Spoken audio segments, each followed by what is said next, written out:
आप सबों को हमारे YouTube channel Bihar education hub पे आज मैं आप लोगों के लिए लाया हूँ इंटरमीडिएट सेंटअप एग्ज़ाम 2022 के लिए। और ये सब्जेक्ट का नाम होगा पॉलिटिकल साइंस। और इस पॉलिटिकल साइंस वैसे क्वेश्चंस हैं जो सेंटअप एग्ज़ाम में पूछे गए हैं। आप लोग जो है इसे अच्छे से ध्यानपूर्वक देखें, हो सकता है कि ये फाइनल में आने की संभावना भी जताई जाए। तो इसलिए मैं पहला क्वेश्चन से पढ़ रहा हूँ। पहला क्वेश्चन आपके स्क्रीन पे है, राष्ट्रपति की आपातकालीन शक्तियों का वर्णन करें। तो राष्ट्रपतियों की जो आपातकालीन शक्तियाँ होती है ये हम लोग देखते हैं 3 प्रकार की होती है, जिसमें से पहला है राष्ट्रीय आपातकाल। कहता है कि ये अनुच्छेद 352 के अनुसार बताया गया है कि राष्ट्रपति को जब भी किसी प्रकार की ऐसा लगे उसे या फिर विश्वास हो जाए कि देश की सुरक्षा के लिए हमको युद्ध करना पड़ेगा, या फिर बाहरी आक्रमण की आशंका जताई जाएगी, या फिर आंतरिक सशस्त्र विद्रोह से खतरा पैदा हो गया है या फिर होने की संभावना है, तो ये लोग क्या कर सकते हैं, इसे दी गई है शक्ति कि आपातकाल लागू कर सकते हैं, मतलब इमरजेंसी लागू कर सकते हैं। ओके, नेक्स्ट क्वेश्चन की ओर बढ़ते हैं हम लोग। नेक्स्ट क्वेश्चन नहीं, दूसरा पॉइंट है कि राज्य में आपातकाल के बारे में बताया गया कि ये भी आपातकाल है, राष्ट्रपतियों से संबंधित है। कहता है कि अनुच्छेद इसमें 356 में बताया गया है कि कोई भी राज्य अगर आपातकालीन स्थिति लागू करने की व्यवस्था है जहाँ पे, जिसके अनुसार राष्ट्रपति को क्या करना पड़ता है, अगर उसे लगे कि राज्य की संवैधानिक व्यवस्था विफल हो गई है तो इस स्थिति में प्रशासन को अपने हाथ में लेने का अधिकार है। जैसे मैं उदाहरण के तौर पे बता देता हूँ कि राज्य में कभी कभी आप लोग देखते होंगे कि मुख्यमंत्री जो है शपथ ग्रहण नहीं कर पाते हैं, या फिर उन्हें आप शपथ ग्रहण नहीं करने का कारण क्या होता है कि उन्हें बहुमत दल का जितना भी बहुमत पुराना होता है वो पूरा नहीं पाते हैं, जिससे के कारण कहा जाता है कि संवैधानिक व्यवस्था विफल हो गई थी। ये एक उदाहरण था। इसी प्रकार के बहुत सारे उदाहरण हो सकते हैं, या फिर अराजकता फैल गई हो राज्य में। चलिए नेक्स्ट इसमें है 3 नंबर में वित्तीय आपातकाल। कहता है यदि राष्ट्रपति संतुष्ट हो जाए कि देश या उसके किसी भी भाग में ऐसी स्थिति उत्पन्न हो गई है जिससे भारत की आर्थिक स्थिरता एवं साख खतरे में पड़ गई है, तो वो क्या कर सकते हैं, आपातकाल लागू कर सकते हैं, यानी कि आपातकालीन शक्तियों का ये प्रयोग कर सकते हैं। और ये अनुच्छेद 360 के अंतर्गत वित्तीय आपातकाल की घोषणा कर सकते हैं। ओके, ये संविधान में अनुच्छेद के रूप में दर्शाया गया है। नेक्स्ट देखिए, सभी गांव में रहते हैं और गांव के कचहरी के बारे में, गठन के बारे में जाननी चाहिए।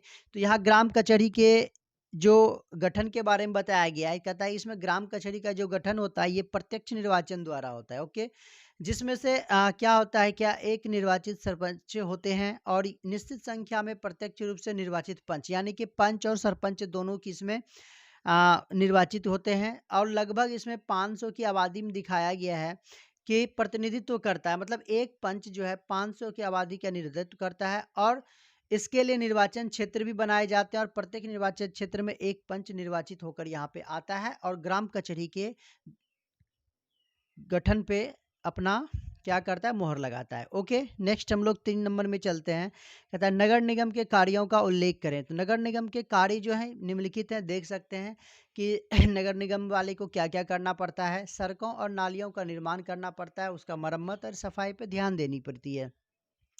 कूड़ा करकट की सफाई और रोशनी का भी प्रबंध करना जो है ये नगर निगम का ही कार्य है। तो देखिए, मैं आज थोड़ा सा जल्दी में आपको बता देना चाहता हूँ, बाद में फिर हम लोग बारी बारी से डिस्क्रिप्शन के माध्यम से या फिर वीडियो को थोड़ा लॉन्ग करके जब हम लोग क्लास लेंगे तो उस समय मैं बताऊंगा इसमें। तो देखिए नेक्स्ट इसमें कार्य है नगर निगम का, पानी पीने का प्रबंध करेंगे, पशुओं की रक्षा तथा उसके इलाज की व्यवस्था करने का काम करेंगे। ये सभी जो नगर निगम के कार्य हैं, लोगों के स्वास्थ्य और इलाज का प्रबंध करेंगे, स्कूलों की स्थापना और उनका प्रबंध करना, बाजार हो गया, हाट हो गया, मेला हो गया, ये सभी का प्रबंध करना है, पुस्तक हो गया या फिर कला केंद्र की स्थापना करना, ये सारा के सारे नगर निगम का कार्य है। आग लगने पर उसे बुझाने का भी प्रबंध करना काम है उनका। नेक्स्ट है खतरनाक तथा नशीली चीज़ों की खरीद बिक्री पर भी आपको नियंत्रण रखना पड़ेगा। तो ये सारे के सारे हैं। नेक्स्ट 11 है घरेलू उद्योग धंधों को बढ़ावा देना। तो घरेलू उद्योग धंधों को भी बढ़ावा देना, ये भी किसके अंतर्गत आता है, नगर निगम के कार्य के अंतर्गत आता है। चलिए नेक्स्ट कांग्रेसवाद के बारे में हम लोग देखते हैं। गैर कांग्रेसवाद से आप क्या समझते हैं? तो इसमें मैं बता देना चाहता हूं कि राम मनोहर लोहिया जो थे, इन्होंने ही गैर कांग्रेसवाद का नारा दिया था। और 1967 के पहले जानते हैं हम लोग कि कांग्रेस ही क्या थी, राजनीतिक के दौर में जो है सबसे ज़्यादा अहम भूमिका निभा रही थी, मतलब उन्हीं का कब्जा था, एकल आधिपत्य था उनका भारत के राजनीति पे।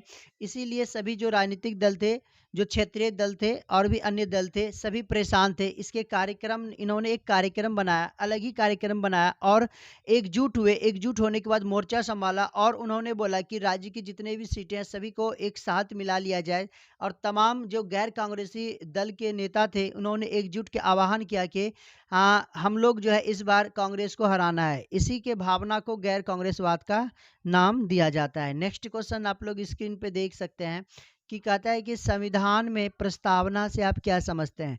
तो संविधान की प्रस्तावना से संबंधित जानकारियां ये है कि इसमें पहला जो संविधान में बताया गया है बुनियादी मूल्यों को और अवधारणाओं को काफ़ी अच्छे ढंग से, देखिए यहाँ पे ओ अस्पष्ट हो गया है, ओ अस्पष्ट नहीं होगा, अस्पष्ट होगा। क्या होगा? अस्पष्ट होगा। इसे मैं मिटा देता हूँ। यहाँ पे क्या होगा? स्पष्ट ढंग से कहा गया है, उसे ही प्रस्तावना या उद्देशिका कहते हैं। नेक्स्ट क्वेश्चन की ओर बढ़ते हैं हम लोग। कहता है बहुदलीय व्यवस्था क्या है। बहुदलीय व्यवस्था में हम लोग देखते हैं बहुदलीय मतलब एक से अधिक दल जो चुनाव लड़ने का काम करती है, या फिर एक से अधिक दल मिलकर सरकार बनाती है, या फिर सरकार निर्माण में एक दल या अधिक दलों का सहयोग होता है। इसे ही क्या कहा जाता है? बहुदलीय व्यवस्था कहा जाता है। नेक्स्ट हम लोग देखते हैं 7 नंबर। कहता है हरित क्रांति से आप क्या समझते हैं। देखिए हरित क्रांति का सीधा हरा भरा से संबंधित है हरित।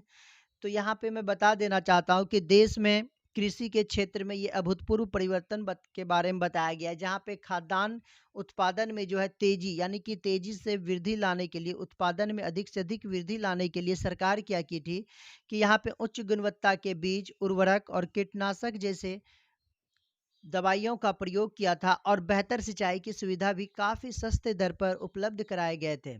इसलिए कहा जाता है कि जिस समय ऐसी व्यवस्था की गई थी, खास करके अभी भी आप लोग देख सकते हैं पंजाब हरियाणा की ओर, तो खाद्यान्न उत्पादन में काफ़ी वृद्धि हुई और ये जो वृद्धि हुई इसी को हरित क्रांति कहा गया। नेक्स्ट हम लोग देखते हैं पंचशील सिद्धांत के बारे में। तो देखिए पंचशील सिद्धांत जो है भारत और चीन के बीच एक ज़बरदस्त समझौता था, इसलिए सिद्धांत उसमें दिए गए थे दोनों के बीच में।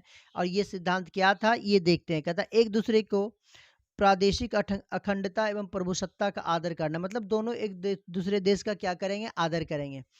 किसी भी प्रकार का आक्रमण नहीं करना है, दूसरे के घरेलू मामलों में हस्तक्षेप नहीं करना है, समानता एवं परस्पर पर लाभ के अनुसार हम लोग काम करेंगे, शांतिपूर्ण सह अस्तित्व के बारे में भी ध्यान रखना है। नेक्स्ट 9 नंबर में कहता है आपका क्षेत्रीय संगठन से आप क्या समझते हैं। देखिए जो दल या जो संगठन सारे देश में नहीं होते बल्कि किसी कार्य क्षेत्र, किसी प्रांत में या फिर राज्य में या फिर छोटे से क्षेत्र तक ही सीमित रहता है, उसे ही क्षेत्रीय संगठन कहा जाता है। इसे दूसरा नाम हम लोग क्षेत्रीय दल भी कह सकते हैं। नेक्स्ट 10 नंबर की ओर बढ़ते हैं। नियोजित विकास क्या है। देखिए नियोजित का मतलब ही होता है सभी कुछ से व्यवस्थित ढंग से करना।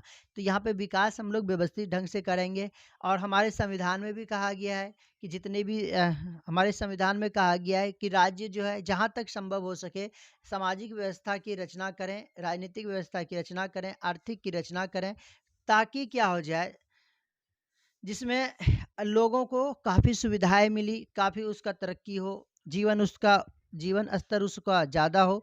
और ये एक प्रकार से हम लोग नियोजित व्यवस्था के तहत करेंगे, मतलब प्लानिंग करेंगे। और प्लानिंग डेवलपमेंट करना बहुत ज़रूरी होता है किसी भी चीज़ के लिए। अगर आप तैयारी भी कर रहे हो तो तैयारी भी आप लोग प्लानिंग के तहत करें। अगर आप प्लानिंग के तहत करते हैं तो रिजल्ट काफ़ी बेहतर होता है, इसलिए ऐसा विकास का नाम दिया गया है। ओके, नेक्स्ट हम लोग चलते हैं। एकल अधिपत्य दल व्यवस्था क्या है। एकल का मतलब ही आप लोग देख सकते हैं कि एकल मतलब होता है एक। कहता है कि यदि किसी देश में केवल एक ही दल हो तथा शासन शक्ति का प्रयोग करने वाला भी सभी सदस्य क्या हो, एक ही राजनीतिक दल के हों, तो वहाँ के दल पद्धति को ही क्या बोला जाता है? एकल आधिपत्य दल कहा जाता है। ओके, काफ़ी इजी क्वेश्चन था। 12 नंबर में देखते हैं ताशकंद समझौता क्या है।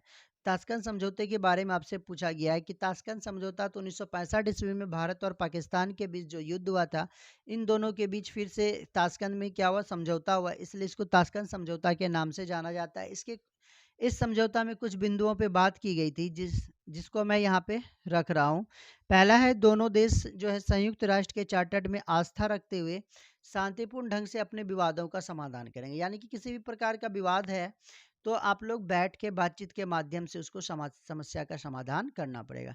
नेक्स्ट है, अगर किसी भी प्रकार का आंतरिक मामलों में जो है हम लोग आपस में हस्तक्षेप नहीं करेंगे, ना ही एक दूसरे का प्रचार प्रसार भी करेंगे। वो प्रचार प्रसार कैसा, दुष्प्रचार, मतलब गलत ढंग से गलत प्रचार हम लोग को नहीं करना है। नेक्स्ट है, दोनों देश जो है युद्ध विराम में जो भी शर्त तय की गई उन शर्तों का पालन करना है। नेक्स्ट है कि अगर दोनों देश के सिपाहियों का या फिर युद्ध में जो भी देश लोगों को बंदी बना लिया गया था उन्हें रिहा किया जाए, और साथ ही साथ दोनों अपने संबंधों को सुधारने का प्रयास भी करेंगे।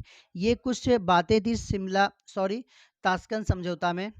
नेक्स्ट हम लोग चलते हैं, शीत युद्ध क्या है। तो शीत युद्ध के बारे में बता दूं, शीत युद्ध में का ऐसा मत नहीं कि ये मतलब यहाँ पे हथियार उठाया जाए। युद्ध में हथियार उठाया जाता है, लेकिन शीत युद्ध में हथियार का कहीं भी कोई जिक्र नहीं होता है, ना ही उसका प्रयोग होता है। मतलब ये हथियार विहीन होता है, यहाँ पे हथियार का प्रयोग नहीं करते इस युद्ध में, और बल्कि आपस में दो देश आपस में वैचारिक मतभेद उत्पन्न करते हैं। मतलब बोली के माध्यम से हम लोग बोलते हैं, बोली के माध्यम से लड़ाई झगड़ा होता है। मतलब कि एक दूसरे को हमेशा ताना बाना बुनना, इस प्रकार के युद्ध को शीत युद्ध का नाम दिया गया है।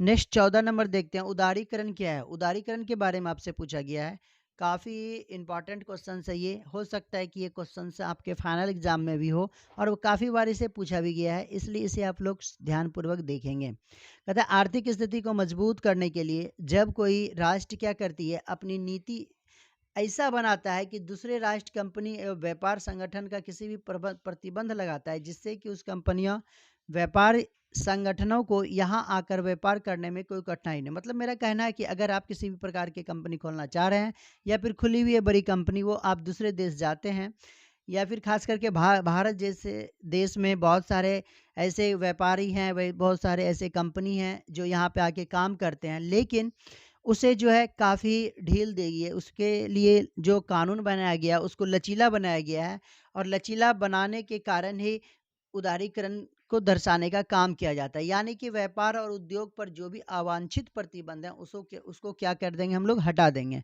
जिसको उदारीकरण का नाम दिया गया है। ओके, नेक्स्ट हम लोग 15 नंबर की क्वेश्चंस की ओर बढ़ते हैं कि राष्ट्रीय एवं क्षेत्रीय दल में क्या अंतर है। देखिए, राष्ट्रीय दल है यानी कि संपूर्ण देश की बात आ जाती है। तो राष्ट्रीय दल जो होते हैं वो संपूर्ण देश में होते हैं, और वे जो भी कार्यक्रम प्रस्तुत करते हैं, जो भी नीतियां बनाते हैं, तो वो पूरे देश के लिए बनाते हैं, ना कि एक जगह कोई खास जगह के लिए।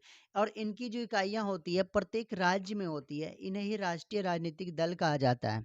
लेकिन अगर दूसरी ओर हम लोग क्षेत्रीय दल के बारे में पता करें, तो क्षेत्रीय दल क्या होती है कि वो सिर्फ अपने खास स्थानीय स्तर पे जो पार्टियां होती है, जिनके कार्यक्रम और नीतियां जो भी कुछ होता है, सारे का सारा क्षेत्रीय स्तर पर होती है, संपूर्ण देश के स्तर पर नहीं होती है, उन्हें क्षेत्रीय दल कहा जाता है। आज का वीडियो यहीं तक, धन्यवाद।